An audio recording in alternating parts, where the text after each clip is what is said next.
Maayong adlaw kanyong tanan nga nagpaminaw karon ning tulumanon, kini ang akong suliran. Ilabi na kaninyo Dr. Rene Obra o Attorney Elaine Bathan. Ingon man sa mga artista nga maghatag og kinabuhi ning akong suwat suliran. Tawgan lang kunyo sa pangan nga Liza, 32 anyos, minyo og may usa ka anak. Tagalahog, Cebu City. Punto medikal kining akong suliran, kabahin kini sa akong sakit nga cancer. Araw inyo'y sabtan, sugdan ako 3 years ang nakalabay. Ingon ini ang mga panghitabo.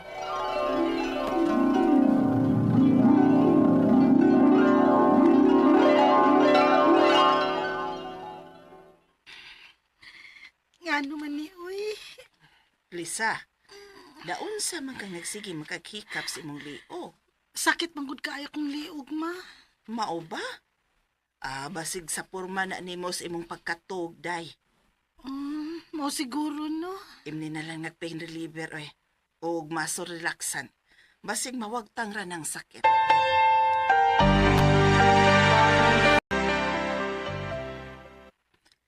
Unya, kumusta namang liog nimo? Okay na, ma.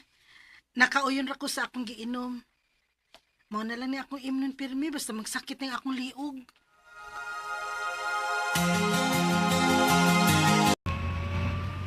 Han, manghihi sa ako. Agi sa tao gasoline station. Ha? Kabago pa nimo nang ngihi? Sa man gibusaw ka? Basin. Uy, Kamay na lang gani kaya akong maihi. Niyahan, sakit ba ya ipangihi? Duda na ko ba? UTI ra ni.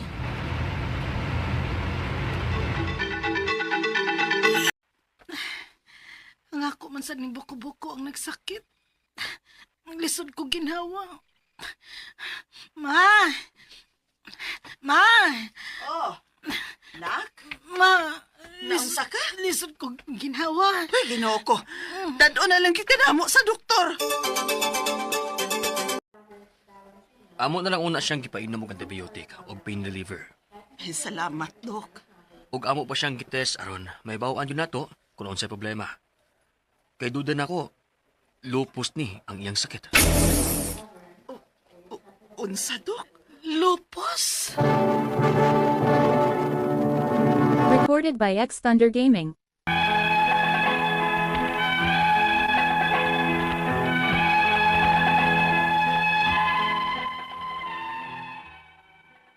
Duda pa lang to sa doktor nga lupus ang akong sakit. Pero gipaabot pa gyud namo ang resulta sa lab test. Di ba ka doktor ang i-check up nako? Ug nahibaw-an nga endometriosis ang finding sa doktor. Polyp sa gallbladder o complicated UTI. Pero dili pa pwedeng makuha ang polyp kay 0.7 cm pa man. Waton pa nga moabot og 1 cm. Unya, Nak, kumusta naman ka? wa na hinang ko maglisod og ginawa, ma. Pero muhilab lang ang akong tiyan kada human ako inom sa tambal. Antos-antos lang sa gyud kamay, nak. Kung saong kinahanglan man nga mo inom ka gyud tambal. Sakit man ako dukhan. Nga naman sad ka ni. Hala. Unsa man ning naibugol sa akong dukhan. Kinuha ko. Nga naman ka ni.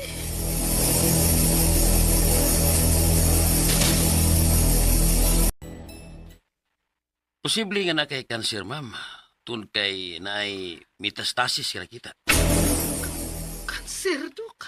Yes. O base sa CT scan, mga anak ra ang bugon nga nakita. Pagitaon pa kung asa gyud ang inahan-ana. Kinuha ko. O kinahanglan nga magbiopsy aron may bawaan nato kung malignant ba o benign ang bugon nimo. Kaya gikaon sa imong bugon ang 5 cm na bukog sa imong dughan. Kinuha ko.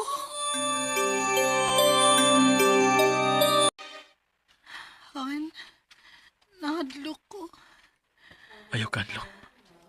Ni arami ni mama nimo. Dili ka nang pasagdan. Niya na si Doc. Dok, Bad news. Nikatag ng imong mga bugon sa tangkugo. Dughan, ribs, liver. pelvis o sa right ovary. O confirm gyud nga nakay-cancer. Unsay maayong paagi para matreat ang cancer, Dok? Paabot pagyapon ta sa result sa biopsy. Pero sadly, di na pwedeng operahan kay daghan na kayo ang tumor. Unsa man nga klase sa cancer ang ako, Dok? Darang final diagnosis. Cancer of unknown primary origin. Kay wa pagyapon makit-i ang inahan sa bugon. Unsa?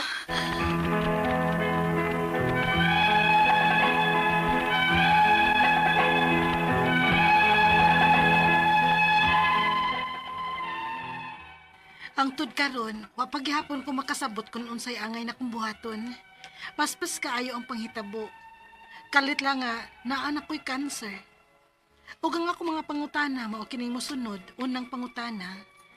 Ang findings pag-una na kong pagpa-check up kay endometriosis. Nga wa man dayon ni makit nga posible nga may cancer di ay ko. May cancer ba nga mukalit lang og tunga? Ikaduhang pangutana. Nigawas na lang mi sa ospital kay mahal kaayo ang bayranan kada adlaw. Og hangtod karon, sakit kaayo akong lawas. Mawagtang lang kumuinom ko sa tambal. Pero kumawa ang efek sa tambal, mubalik na sad ang kasakit. Wa ba ko'y laing pwedeng mainom nga mulahutay ang epekto? Og dili na ko bation kasakit? Ikatulong pangutana. Sa akong final diagnosis kay cancer of unknown primary origin tungod kay wa makit-i ang inahan sa bugon. Unsaon na lang kung dili gyud makit-an? Unsa may pamaagi ani? I-undergo ba ko og chemotherapy? Ikaupat og katapusang pangutana. Base sa akong mga symptoms, unsang klasiha sa cancer ang posible nga ni anak ko? Palihog, nabangi ug tampagi ko. Kini ang akong suliran, Lisa. Mayong adlaw mga suking tig paminaw din sa tong programa kini nga akong suliran. Anan sa bako si Dr. Rene Obra magiguban kaninyo karong adlaw. Ako motambag sa inyong mga medical problem kay medical doctor man ako. Psychological, emotional ug behavioral kay usa man ako ka psychiatrist o mga problema sa mga ginadiling drugas kay usa man ako ka drug addiction specialist. Klase-klaseng pamaagi sa pagpadala sa mga sulat-suliran ri kanamo. Pwede kayo padala sa among email suliran_612@yahoo.com or sa atong Facebook account kini ang akong suliran official writers page o driba sa Mambatan sa 3rd floor Jose R. Martinez Building, Osmeña Boulevard, Cebu City. Ang atong magkutlo nga pagtulunan karong adlaw mao kini nga irritations test your disposition. Respond to them calmly. Relax lang gud, namo kay mga asar. Naay mga asar na magngitag bikil. So ayaw na lang kung mahimo nang likay na lang ha. Wag makuha. Ikaw may makasukmag o ikaw may masukmagan. Why ayaw yun? Why ayaw yun? So, mas wanag yun ko mo sa maglikay na lang, ha? Okay? So, nga itong magtatampo ko ng lawa, si Lisa, 32 years old, married, may usak anak, tagalahog, Cebu City. Ito kini sa iyang private part, no? Musta naman yung mga tagalahog, no? Mga taga-apas. Dr. Virilio Sinisa, si Dina Sinisa, Colonel June Albisa, Dr. Kin Siliona, Colonel sa pamaylay mga Colonel Nap Camacho. Naganda mga kailan sa lahog, no? Lahog ngadto na paingon sa ibabaw dito ni Honorable Judge Eric Min Chavez mayong pagpaminaw. Okay, so unang pangutana ni Lisa. Ang finding pag-una na kong pa-check up kay endometriosis. Manang wala man dayon makit-i nga posible nga may cancer day ko. May cancer ba nga mukalit lang og tunga? Well, ang kanang cancer usually magsugod na siya benign. Dili man na siya dayon nga mahimo dayong cancer, no? So, ang kanang malignancy mabitaw nang mayo nga mas maayo nga operahan dayon para dili mo deteriorate mahimong malignant or cancer. Bisan ka ng cancer na gani kung in situ pa, wa pa mo kami-metastasize, medyo di pa kay grabe. Pero kung any form of cancer nga naka-metastasize na meaning nakalamay na sa ubang parte sa lawas, medyo malagi na problematic na gagaayo. So mo na ako kay kasturya nimo, dili kay outright nga kay kining endometriosis nga mong giingon. di ba siya cancerous? Dayon, no? Kanang outgrowth ni siya. Ang lining sa imong uterus, ang tissue nga naasod sa imong uterus. For some reasons, makitaan sa gawas sa uterus. Anong mahitabo man ang yun, ani?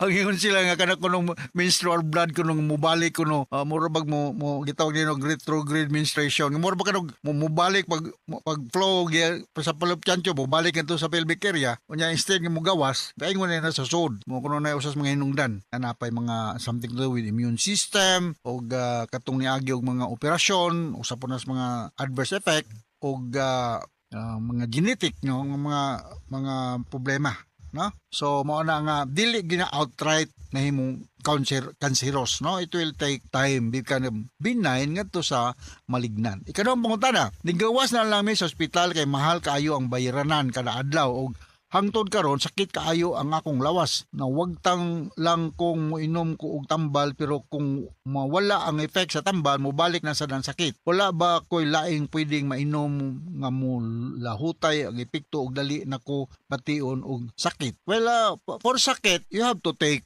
analgesic, no? Sa ako nang ginaingon naa tay mga non-opioid analgesic kanang mefenamic acid, acetaminophen, ibuprofen, paracetamol. Pero kung katong grabe na gyud, usahay ako mo resita ko aning mga tramadol, oxycodone, morphine, moresita ko na ako'y mga PTSD ng mga pasyente, mahal gina, tagang sakit-sakit nga dili na maayo og mga mepinamic lang, tagaan na kog morphine. Mapalit mang morphine, but regulated ni siya. So expected na kung nakay endometriosis, nagyo kay pain. Kanang inadministrate nimo grabe unya kanang daghan kaayo. Sobra ka normal nga pads ang gamiton. Unya kung pananglitan mo defecate ka or mo urinate, mo sakit. So mao na ang telimadon nga naka endometriosis, no? Unya chronic ni siya, ha? Chronic ni siya. Na for some cases maka-add-on ni siya sa ingon ta possibility mo develop og kining ovarian cyst, no? Mga obegahini ang mahayo mo speaker niya ni.